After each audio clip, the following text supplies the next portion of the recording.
Хакім Ұлықпанның өсиеті: 4 нәрседен сақ бол.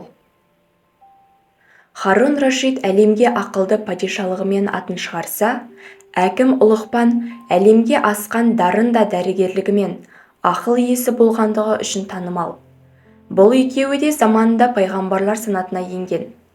Бір мәжілісте әкім Ұлықпан маңындағы барша қауымға мынадай өсиет қалдырыпты: әрбір пенде 2 нәрсені ұмытпауы, 2 нәрсені ұмытуы, 4 нәрседен сақ болу керек. Алғашқы айтқан ұмытылмас дегенім, біріншіден Алланы ұмытпау керек.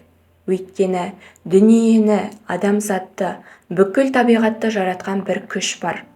Ол бір Алла. Ол бәрінде жоқтан бар жасайды. Екінші ұмытпайтынымыз өлім. Тіршілікте мәңгілік ешнәрсе жоқ. Тау да жоғалады, мұхит та сарқылады. Сондай-ақ тірі жанның бәрі рет-ретімен ажал құрығына арандайды.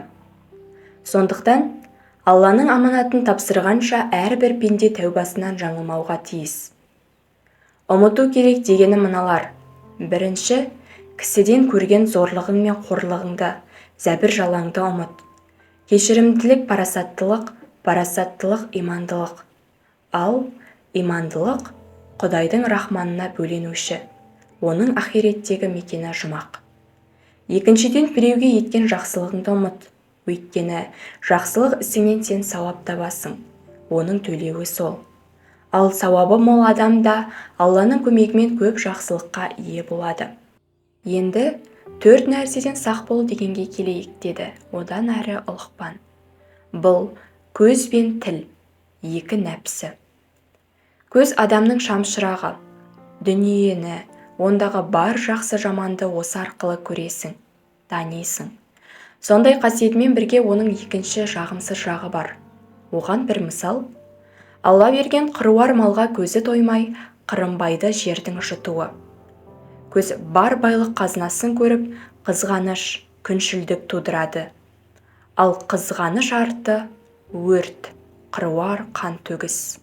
Тілдің де осындай 2 қасиеті бар: жақсылығынан жамандығы басымдау.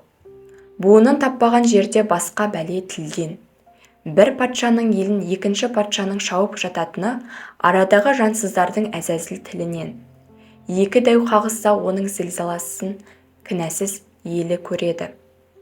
Ал 2 нәпсінің екеуі де қанағатты болмаса қасіретке жолықтырады. Құлқын мен құлқы бұзылған адамның жақсылыққа кенелуі 2 талай. Сондықтан да осы 4 нәрседен сақтану керек.